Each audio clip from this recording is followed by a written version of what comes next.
শাহাবুদ্দিন চুপ্পু তিনি সরকারের অনুগত রাষ্ট্রপতি রূপে তিনি সকলের শপথ বাক্য পাঠ করালেন এবং যতটা অপমানিত হওয়া যায়, যতটা লাঞ্ছিত হওয়া যায়, ঠিক ততটা অপমানিত, লাঞ্ছিত হয়ে তিনি অনেকগুলো বিষয় মুখ বুজে সহ্য করলেন। বিভিন্ন দূতাবাস থেকে তার ছবি সরিয়ে ফেলা হলো। তাকে বঙ্গভবন থেকে বের করার জন্য মবের সৃষ্টি করা হলো। অকথ্য, অশ্লীল, অশ্রাব্য ভাষায় তাকে গালাগাল দেওয়া হলো এবং তিনি চুপ থাকলেন। এরপর যেটা হলো যে তিনি বিদেশে যেতে চাইলেন। তাকে তো বিদেশে যেতে দেওয়া হলোই না, বরং বিদেশ থেকে রাষ্ট্রপতির বরাবরে যে কয়েকটি চিঠি এসেছিল, সেই চিঠিগুলো তাকে হস্তান্তর করা হয়নি। তার প্রেস এবং মিডিয়া দেখার জন্য বাংলাদেশের যে রাষ্ট্রীয় কালচার আছে, সেই কালচার অনুযায়ী সেই যে কোনো ঘটনা, অর্থাৎ একজন রাষ্ট্রদূত যাবেন, তার নিকট দেখা করবেন, বঙ্গভবনে যারা যাবেন, সেই বিষয়গুলো সংবাদ মাধ্যমে জানানোর জন্য রাষ্ট্রপতির একটা প্রেস উইংস ছিল। এটাকে উইথড্র করে নিয়ে যাওয়া হয়েছে, ফলে আসলে উনি ওখানে কার্যত গৃহবন্দী অবস্থায় আছেন। এই জিনিসগুলো কেন হলো, কি কারণে হলো এবং রাষ্ট্রপতি চুপ্পুর দোষ কি? আওয়ামী লীগ জমানাতে তাকে নিয়োগ দেওয়া হয়েছিল এবং তিনি মনে প্রাণে একজন আওয়ামী লীগের। শেখ হাসিনার প্রতি তার আনুগত্য সীমাহীন। তো এটা তো সবাই জানে। তাই যদি হতো তাহলে জুলাই আগস্ট বিপ্লবের পরে সবাইকে পরিবর্তন করা হলো, রাষ্ট্রপতিকেও তো আসলে পরিবর্তন করে দেওয়া উচিত ছিল। কিন্তু সেটা যখন করা হলো না, সেই ক্ষেত্রে রাষ্ট্রপতিকে যদি আপনি পদে রাখেন, তাহলে ব্যক্তি জনাব শাহাবুদ্দিন চুপ্পু নয়, রাষ্ট্রপতি, গণপ্রজাতন্ত্রী বাংলাদেশ সরকারের রাষ্ট্রপতির যে প্রাপ্য সম্মান এবং মর্যাদা, এটা দিতে জাতি হিসেবে যদি আমরা কার্পণ্য করি, তাহলে আমাদের পুরো শাসনতান্ত্রিক ব্যবস্থাতে যে বদ নজির তৈরি হলো, এটি আগামীতে চলতে থাকবে। সেই কাজটি ডক্টর মোহাম্মদ ইউনূসের জমানাতে প্রবলভাবে হলো। রাষ্ট্রীয় যখন প্রোটোকল প্রদর্শন করা হয়, সেখানে রাষ্ট্রপতি ১ নম্বর ব্যক্তি। তিনি মঞ্চে উঠবেন, বাকি সবাই থাকবেন। এবং এখন যদি প্রধান উপদেষ্টা বলা হয়, তাহলে এটার অন্তর্নিহিত সত্য কী? প্রধান উপদেষ্টা মানে রাষ্ট্রপতিকে যিনি উপদেশ প্রদান করবেন। তো রাষ্ট্রপতিকে যিনি উপদেশ প্রদান করবেন, উপদেষ্টা, তিনি তো আসলে রাষ্ট্রপতির সাথে বড় হন না। এবং আমাদের দেশে যে সরকার ব্যবস্থা, পার্লামেন্টারি ফর্ম অফ গভর্নমেন্ট, এখানে প্রধানমন্ত্রী সরকারের এক্সিকিউটিভ প্রধান। কিন্তু তা সত্ত্বেও তিনি যখন বিদেশে যাবেন, বিদেশ থেকে এসে রাষ্ট্রপতির সঙ্গে দেখা করবেন এবং আরও রাষ্ট্রের যে সকল প্রোটোকল রয়েছে, যেমন ধরুন দুর্নীতি দমন commission, auditor general office, supreme court, তারা স্বাভাবিকভাবেই একটা বাৎসরিক বিভিন্ন উপলক্ষে রাষ্ট্রপতির সঙ্গে দেখা করেন এবং একটা প্রতিবেদন দাখিল করেন।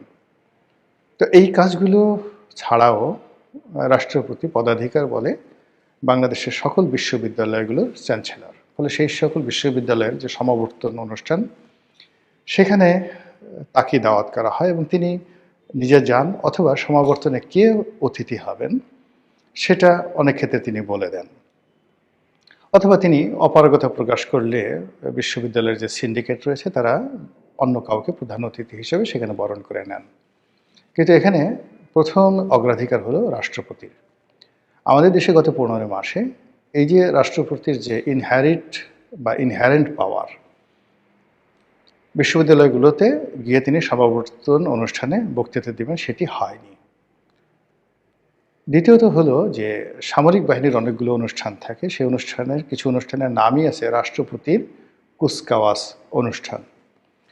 তো যেখানে রাষ্ট্রপতির কুচকাওয়াজ অনুষ্ঠান হবে, সেখানে রাষ্ট্রপতি প্রধান অতিথি থাকবেন, তিনি উপস্থিত হবেন, এটাই স্বাভাবিক। এ সকল অনুষ্ঠানে রাষ্ট্রপতিকে যেতে দেওয়া হয়নি, বাধা তৈরি করা হয়েছে। আমাদের দেশে প্রতি বছর ১৬ই ডিসেম্বর তারিখে যে ন্যাশনাল প্যারেড গ্রাউন্ডে সকল বাহিনীগুলোর প্যারেড প্রদর্শন করা হয়, সেখানেও রাষ্ট্রপতি প্রধান অতিথি থাকেন, তিনি সালাম গ্রহণ করেন। গত 2 বছরে সেটি করা হয়নি। সবাই ধরে নিয়েছেন যে ডক্টর মোহাম্মদ ইউনূস তিনি রাষ্ট্রপতির এই কর্তৃত্ব মানতে চান না। ইউনূস সাহেব মঞ্চে বসে থাকবেন বা মঞ্চে উঠতে পারবেন না। তিনি দর্শক সারিতে বসে থাকবেন আর মঞ্চে দাঁড়িয়ে সালাম গ্রহণ করবেন রাষ্ট্রপতি। এটা দেখতে ডক্টর মোহাম্মদ ইউনূসের জন্য ভীষণ রকম বিরক্তিকর। ফলে এই জিনিসগুলো হয়নি। আর আমরা ধরে নিয়েছি যেহেতু এটা একটা ডক্টর ইউনূসের জমানা, আগে যেভাবে শেখ হাসিনার কথা মতো সব কিছু হতো, এখন ডক্টর মোহাম্মদ ইউনূসের কথা মতো সব কিছু হবে, এটাই স্বাভাবিক।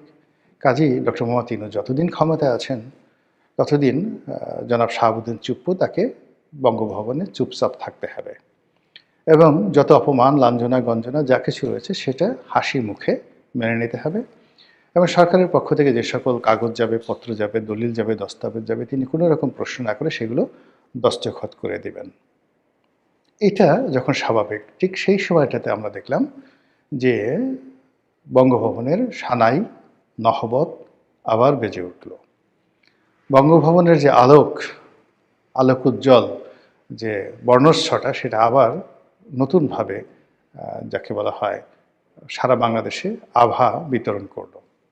আর সেই ঘটনাটা ঘটল বাংলাদেশের নতুন প্রধান বিচারপতি তার অভিষেক বা শপথ গ্রহণ অনুষ্ঠানকে উপলক্ষ করে।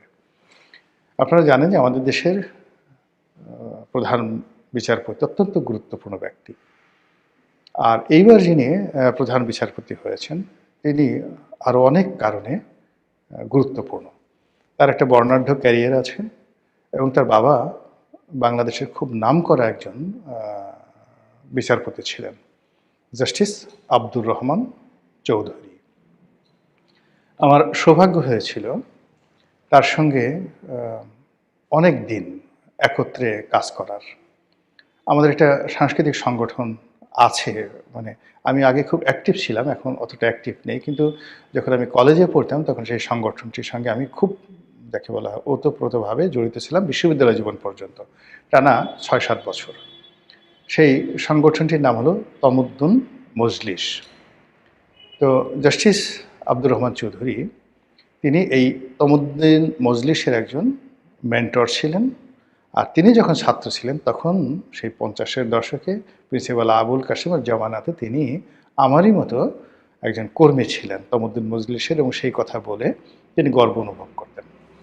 তো তার আছে বর্ণাঢ্য রাজনৈতিক অভিজ্ঞতা, মানে বর্তমান যিনি প্রধান বিচারপতি তার বাবার আব্দুর রহমান চৌধুরীর বর্ণাঢ্য রাজনৈতিক অভিজ্ঞতা। তিনি আইনজীবী হিসেবে খুবই প্রমিনেন্ট ছিলেন, বিচারপতি রূপে খুবই প্রমিনেন্ট ছিলেন, এবং সবচেয়ে বড় কথা হলো তিনি একজন ভাষা সৈনিক ছিলেন, 52 ভাষা আন্দোলনের একজন অগ্রগামী নেতা ছিলেন, এবং ওই সময়টাতে সম্ভবত তিনি ডাকসুরও নেতা ছিলেন। খুব উঁচু বংশের লোক, গায়ের রং, চেহারা সুরত দেখলেই আপনার কাছে মনে হবে যে এরা আমাদের মতো অর্ডিনারি বাঙালি নন। তো সেই ভদ্রলোকের সন্তান এখন বাংলাদেশের প্রধান বিচারপতির ছেলে বিচারপতি। তো সেই দিক থেকে এই যে তার যে উচ্চ আদালতে তার যে অভিষেক, এটা দ্বিতীয় প্রজন্ম।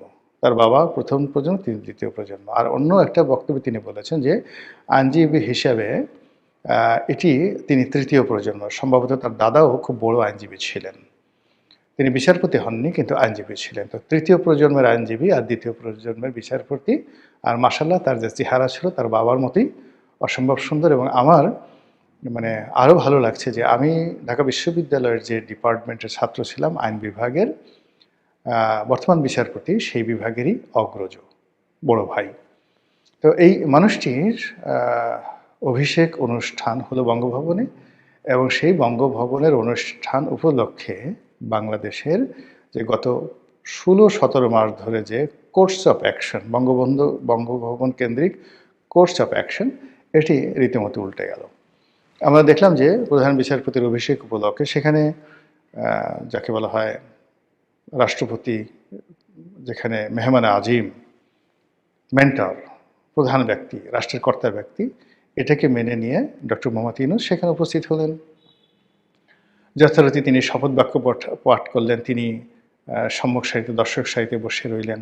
যখন জাতীয় সঙ্গীত হলো, মানে বঙ্গভবনের যে নর্মাল প্রোটোকলগুলো হলো সেই প্রোটোকলে তিনি অর্থাৎ রাষ্ট্রপতি একেবারে অন্য সময়গুলোতে তার গুড ডেজে যেভাবে তিনি দায়িত্ব পালন করতেন ওইভাবে দায়িত্ব পালন করলেন। আর একজন অনুগত প্রধান উপদেষ্টা রূপে ডক্টর মোহাম্মদ ইউনূসের যেভাবে আনুগত্য দেখানো দরকার ছিল ঠিক সেইভাবেই তিনি আনুগত্যটা দেখালেন। এখন প্রশ্ন হলো যে হঠাৎ করে ডক্টর মোহাম্মদ ইউনূসের কী হলো? তিনি এখানে কেন গেলেন? না গেলে কি হতো? বা তিনি এখানে কেন গেলেন? এই প্রশ্নের জবাবের উপরে আগামী ২ মাস ২.৫ মাসের রাজনীতির যে ভবিষ্যৎ এটা নির্ভর করবে। দ্বিতীয়ত হলো যে জনাব শাহাবুদ্দিন চুপ্পু তার মধ্যে যে দৃঢ়তা দেখা গেল, তিনি পুরো অনুষ্ঠানে যেভাবে মুচকি মুচকি হাসছিলেন, ফলে এটাকে একটা নেহায়েত অনুষ্ঠান বা ওই দিনের জন্য এই ঘটনাটা ঘটেছে, দ্বিতীয়বার ঘটবে না এরকম মনে হয়নি। মনে হলো যে উনি প্রাণ ফিরে পেয়েছেন। এবং বঙ্গভবন যেভাবে সাজানো হয়েছে, যেভাবে পানির ফোয়ারাগুলো সেখানে যাকে বলা হয় সেই উৎসরিত করছিল, ফোয়ারা রূপে পানি যেভাবে ছিটাচ্ছিল, ওখানে যারা মেহমান ছিলেন, উপস্থিত ছিলেন, সব মিলিয়ে মনে হচ্ছে যে বঙ্গভবনের যে ক্ষমতা, সেই ক্ষমতা নড়াচড়া করছে। বঙ্গভবনের ক্ষমতা নতুনভাবে বিকশিত হচ্ছে এবং বঙ্গভবনে যারা কর্তা ব্যক্তি রয়েছেন তাদের সকলের মানচিত্র, চোখের মানচিত্র, মুখের মানচিত্র, অভিব্যক্তি সব কিছুর মধ্যে একটা নতুন আভা আমি দেখতে পেয়েছি সেই অনুষ্ঠানে। যারা সামরিক কর্মকর্তা ছিলেন, বেসামরিক কর্মকর্তা ছিলেন, যারা আর্দারলি ছিলেন, মিডিয়াতে বা মানে ভিডিওতে যে তাদের যে বডি ল্যাঙ্গুয়েজ আমি দেখেছি, মনে হচ্ছে যে তাদের মধ্যে নতুন একটা সাড়া পড়ে গেছে। হঠাৎ করে এটা কেন হলো? এটা কি তারেক রহমান সাহেবের বাংলাদেশে আসার কারণে? এটি কি একটা নতুন গণতন্ত্রের যে অভিযাত্রা সেটির কারণে?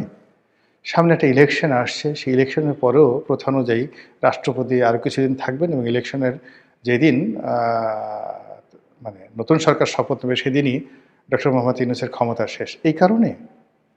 নাকি অন্য কিছু? যা কিনা আরও গভীর, যা কিনা আরও সুদূর প্রসারী।